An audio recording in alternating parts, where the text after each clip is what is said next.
Jirodam sanamkogi Bengal Express Koborakrani Dohorte Arhumi Dau Sagundaram. Niela bola hasina Koborko. Misin Talate Hasu Begorge, endoscopy or colonoscopy Huyu Asahare. Purbo Bharotri Puilo Dhao Apollo Multi Speciality Hospital Re Noa Seba Chalua. Noa process do save Kanamente, doctors ko amen. আমরা আজকে পাওয়ার spiral endoscopy নিয়ে কথা বলছি। এটা small ইন্টেস্টিনের endoscopy, new technology, all over the world এটা 1 বছরের মতন এসছে। ইন্ডিয়াতে 4-5টা সেন্টার আছে, ইস্টার্ন ইন্ডিয়াতে আর কোনো সেন্টার নেই যেখানে পাওয়ার স্পাইরাল এন্ডোস্কোপি হচ্ছে। এটা মেইনলি স্মল ইন্টেস্টিন দেখার জন্য। স্মল ইন্টেস্টিনটা বলতে স্মল, কিন্তু এটা 20 ফিট লং স্ট্রাকচার। এটাতে এন্ডোস্কোপি করা খুব ডিফিকাল্ট। আগে যে টেকনোলজি ছিল তার প্রচুর লিমিটেশন ছিল, বায়োপসি নেওয়া যেতে পারতো না কিংবা অনেকটা টাইম লাগতো অ্যান্ড রিস্ক ছিল। এখন power spiral endoscopy is like driving a car, যেখানে একটা অ্যাক্সিলারেটর আছে, একটা ব্রেক আছে, একটা স্টিয়ারিং আছে। So with the help of this you can drive your car through the lanes of the small intestine, and not only you can look at the mucosa, you can take samples, biopsy, and you can treat, where you can remove small tumors, you can stop bleeding, you can dilate strictures, and you can remove the foreign bodies.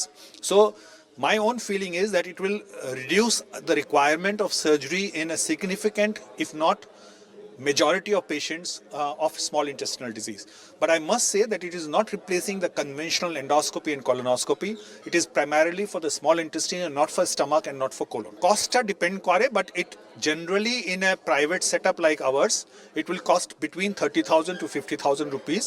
But then if you look at the alternative cost, where we are talking of alternate procedures like surgery, whether it's laparoscopy, laparotomy, then the surgery itself along with stay and the risk involved, I think power spiral enteroscopy is very, very cost effective. আমরা usually এখন প্রেগন্যান্সিতে করি না, আমরা এখন ছোট বাচ্চাদের করব না, এখন আমরা যাদের প্রিভিয়াস সার্জারি হয়েছে অনেকগুলো অ্যাবডোমেনে তাদের করব না, কারণ এখানে ইন্টেস্টিনটা মেলিয়েবল থাকবে না, ফ্লেক্সিবল থাকবে না। প্রেগন্যান্সিতে এখনো ইন্ডিকেশন নয়, কারণ মাঝে মাঝে অনেক সময় একটু রেডিয়েশনের দরকার পড়তে পারে, সেটা প্রেগন্যান্সিতে করা যাবে না।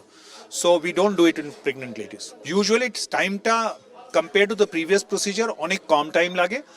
20 মিনিট থেকে ধরে রাখুন 40 মিনিটে আমরা পুরো ইন্টেস্টিন, স্মল ইন্টেস্টিনটা দেখতে পারবো, যেটা আগের পদ্ধতিগুলোতে 1.5 ঘন্টা 2 ঘন্টা লাগতো। ক্যাপসুল এন্ডোস্কোপিতে 8 ঘন্টা থেকে 10 ঘন্টা লাগতো। সেটাকে এখন আমরা আশা করছি যে ম্যাক্সিমাম কেসে 20 মিনিটস টু 40 মিনিটসে করা যাবে।